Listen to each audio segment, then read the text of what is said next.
Child poverty is a real problem in our city.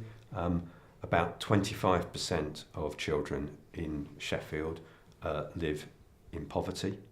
And if we then look across the city, there are significant variations in child poverty. In Ecclesall, for example, in the southwest of the city, about 3% of children live in poverty. In Firth Park, in the north of the city, nearly 43%, getting on for half the children live in poverty.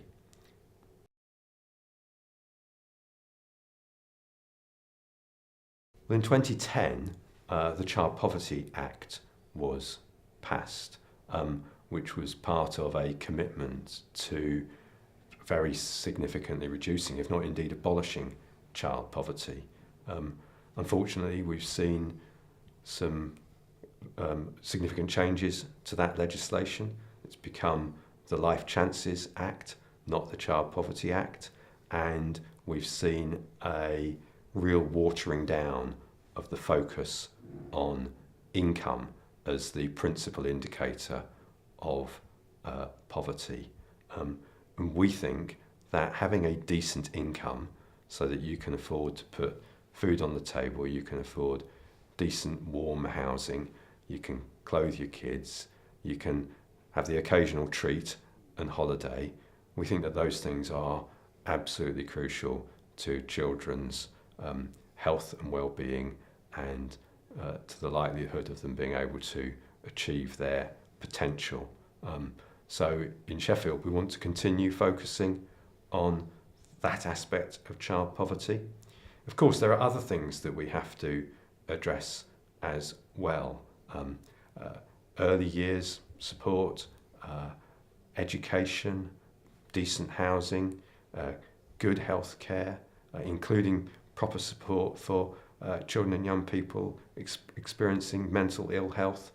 All those things and more will contribute to enabling children to make the very best of their lives. But let's make no mistake, we also need to focus on that root cause of poverty, namely low income.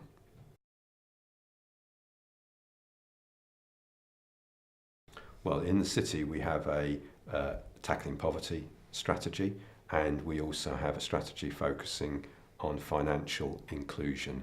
And we're seeking to do all that we can in the city to enable families with children to do the very best that they can. But of course we're doing that in very challenging circumstances, and much of what needs to be done nationally.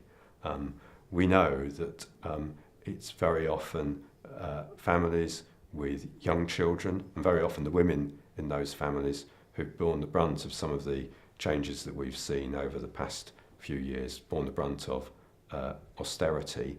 And if we want to tackle child poverty and its consequences, then we need, both nationally and locally, to go back to those root causes and change them.